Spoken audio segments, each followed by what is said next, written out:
আমি ইউনূসকে আহ্বান করি, আসেন না আমার সাথে নির্বাচন করেন, যে কোনো কনস্টিটুয়েন্সিতে আসেন, দেখি কে জিতে, কাকে জনগণ ভোট দেয়। আজকে নির্বাচন দিয়েছে, কেন আওয়ামী লীগ নির্বাচন করতে পারবে না? কেন আওয়ামী লীগে ভোট দিতে পারবে না? অবশ্যই আওয়ামী লীগকে নির্বাচন করতে দিতে হবে, আমরা নির্বাচন করতে চাই। হ্যাঁ, 2014 সালে বিএনপি ইলেকশন করে বয়কট করেছে, 2024 সালে তারা বয়কট করেছে, 2018 সালে একটা সিটে একের অধিক তারা নমিনেশন দিয়েছে। 300 সিটে যদি 700 নমিনেশন দেয়, তবে নিজেরাই যা মারামারি করে নিজেই উদ্যোগ করেছে, এখানে আওয়ামী লীগের দোষটা কি?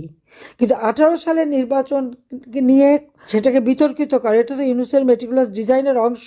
সব তথ্য বেরোচ্ছে এখন। আজকে আমি বলবো যে আমাদের কৃষক, শ্রমিক, ছাত্র জনতা, মেহনতি মানুষ, নারী সমাজ, সকলে যে যেখানে আছেন সবাইকে ঐক্যবদ্ধ হতে হবে। এটা কোনো নির্বাচন হচ্ছে না, এটা নির্বাচনের একটা খেলা। এখান থেকে কোনো জনগণের ম্যান্ডেট আসবে না। নির্বাচন নামে একটা প্রহসন হচ্ছে, যেখানে আওয়ামী লীগ অংশগ্রহণ করতে পারে না।